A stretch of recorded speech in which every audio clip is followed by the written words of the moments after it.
We're going to see the motor neurological examination. Here, we will test first the bare minimum.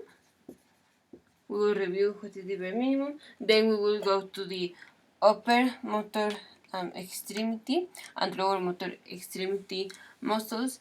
Then the classification of the degree of muscle strength and some disorders associated.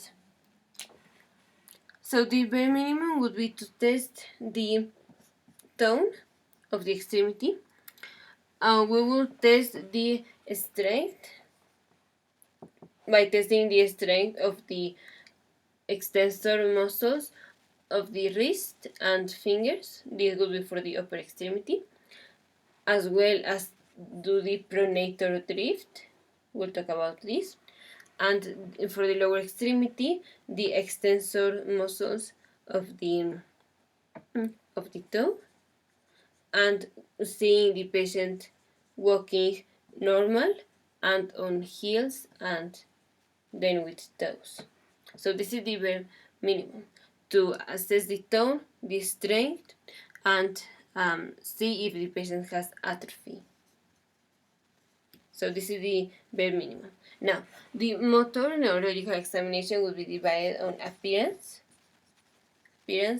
tone, and strength. The appearance and the tone are the most essential in a sense. The strength is left alone at the end. So the appearance is, we will see the muscle, we will see if there is atrophy, but also if there is a abnormal movement, for example fasciculations, or if the patient has the resting tremor of Parkinsonism. Also if there are other, let's say, increased tones like tics or chorea, akathisia, etc. We will all see that on the appearance, that is, we are just looking. Also, we want to assess the tone. Now, the tone, this is the bare minimum, but in order to assess the tone of the upper extremity, we will ask the patient to flex and extend the wrist rapidly, and to pronate and supinate the forearm rapidly. Now, the lower extremity, we will ask the patient to do it for the upper. And for the lower extremity, this is assessed by taking the patient on a supine position. Here is the patient on a supine position. We will put one hand behind the knee, here behind the knee, and we will elevate it. And we will see that there is a lag of arrest of the ankles. Here the ankle would be arrested on the table to a variable distance, and then the ankle would be lifted up, but it takes a lag. Here the important thing is, so the maneuver is putting the hand on the knee and extend the extremity on a supine position. So the normal is this lag in which the ankles are arrested on the table, and then they go elevated. In a patient with upper motor neuron lesion, we will see that there is no lag. Immediately we elevate the extremity, the ankles will also be elevated. This is very important. Now, the tone could have, hypotonia or hypertonia. In lower motor neuron, we will see hypotonia. And in upper motor neuron lesions, we will see increased tone. Now the increased tone could be a spasticity, rigidity, or let's say paranoia. In spasticity and, well, in any one of these, we have increased resistance on the movement. In spasticity, it is, let's say, spasticity or dependent on the velocity. That is, if we ask the patient, if we are taking the limb of the patient and we want to let's say extend it, we will feel a resistance, and if we try to increase velocity faster, we will see more resistance. So in spasticity is resistance dependent as opposed to rigidity. Rigidity is not dependent on the velocity. Also, in spasticity, the patient will have weakness. There will be weakness of the limb as opposed to rigidity. And this weakness, usually we will see this upper motor neuron sign of spasticity and the spasticity. We will see this on damage to the upper motor neuron, pyramidal tract or something like that. Others that don't include the upper motor neuron or not directly like that is the rigidity. The rigidity and the paranoia. Look, in paranoia, either the patient has troubles with frontal pathways or normal pathways for relaxing the muscle, or the patient has fluctuating resistance. And there is other one in which the patient could be faking this increased spasticity or paralysis of the limb. That is, let's say the patient is faking that the limb is paralyzed. So we will move it, and we will see that there is no resistance to the movement, or that is, the extremity is stiff, but the doctor is doing all the movement because it's supposed that the limb is paralyzed. Now, if we want to see if the patient is just faking this, we will distract the patient. That is, while we are testing the movement of that is, we're just going to move the limb, and at some point the patient will forget that needs to fake the rigidity or spasticity, to fake the resistance. So if we want to distract the patient, how will we distract the patient? We will engage the patient in something that is interest for the patient. That is, we will do a speak, asking the patient to tell us about something that the patient is interested in, for example, music or art, or something that we already know in the mental status examination, for example, that the patient is interested in. And so the patient will be talking and talking and talking, and so will forget that needs to fake it, about the limb, and so we will catch it. That decrease now in the resistance, because the patient now is not concentrating on this. This decrease in resistance would make us think that the patient was faking it. Alright, now let's go to the strength. In strength, we want to see the pronator drift, because the pronator drift will indicate, for example, motor neuron lesions. So, let's do first the upper extremity pronator drift. We will ask the patient to extend the arms like this for 10 to 15 seconds with the eyes closed. And we will see, in a normal patient, we will not see anything. But in a patient with, let's say, a stroke or a upper motor neuron, we will see pronator drift, that is, on the affected side, we will see one, that the limb is pronating and that the limb is going down. So we will see this. Sometimes it can take longer than 10 to 15 seconds, but that's the idea, that we will see asymmetry and we will see the pronator and lowering of the limb. That's the upper pronator drift. And the lower pronator drift, this would be just on the supine position. We would ask the patient to elevate the lower extremity, and we will assess if at 30 seconds or something like that, the patient begins to lowering it.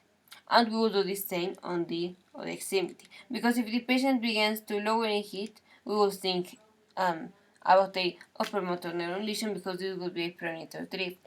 The patient would be lowering the extremity and also a little bit of internal rotation. Alright, so this is a very, very important. The pronator drift, we always need to do it. It's part of the bare minimum. And lastly, the classification of the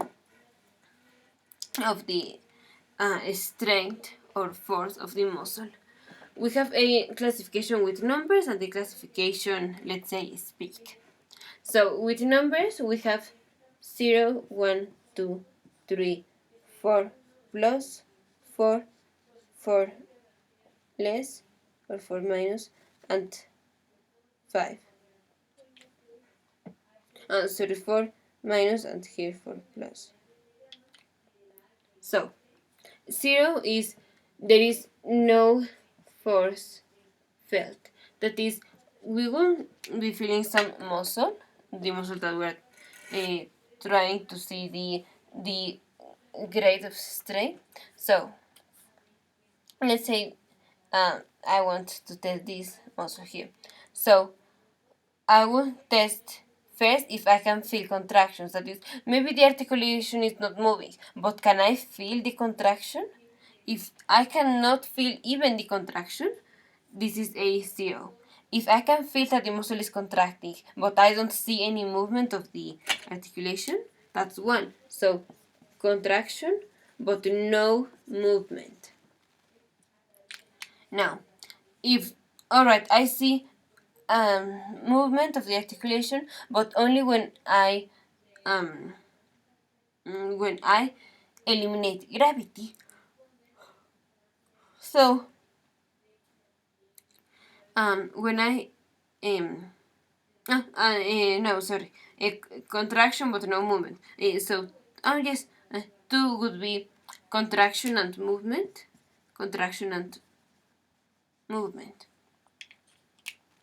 but not against the gravity. So in 3, there will be contraction or movement when we eliminate gravity. Look, when we eliminate gravity, then we will, and the patient can move the articulation. That is a 2. That is movement with gravity eliminated. 3 would be movement against gravity, but not against resistance. 4 less would be movement against resistance, but to a small resistance. 4 would be movement against moderate resistance, and 4 plus would be movement against a very strict resistance, and the 5 is full power. So we have 1, 0 is we don't feel the contraction of the muscle. In 1 we feel the contraction of the muscle, but there is no movement. In 2 there is a movement of the articulation, but only when we eliminate gravity. In 3 there is the movement of the articulation against gravity, but not against resistance. In 4, there is movement against resistance, but is lower than the normal. And in 5, there is fall resistance. Full movement of the articulation against a full resistance. So this is a normal response. And now the other classification is classified as paralysis. Paralysis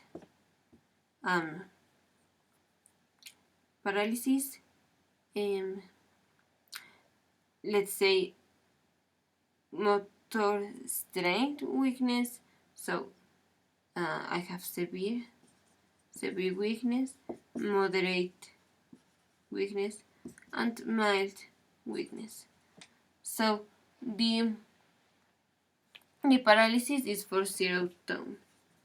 That is when the patient is unable to move the extremity. In severe weakness, the patient can move the extremity, but against a mild resistance. In moderate weakness, the patient would move the articulation against a moderate resistance, and mild weakness would be movement of the articulation against a strong resistance.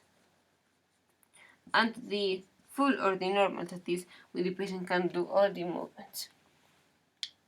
So paralysis is no movement, anything. Severe weakness is against mild resistance, that the patient cannot do it. Moderate resistance would be interpreted as moderate weakness, and the mild weakness would be the corresponding to the movement of the articulation against a very strength test, and the full one, that is the combination of all of this, and here the patient would be would have the completely normal strength. So now when we have troubles with the proximal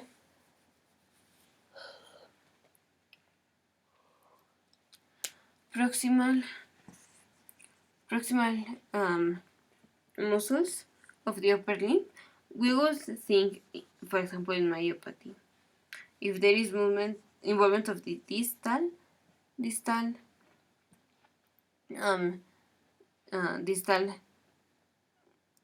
extremities or muscle of extremities, then we're talking about a neuropathy, or we will think about a neuropathy.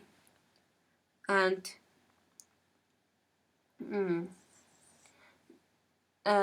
this is the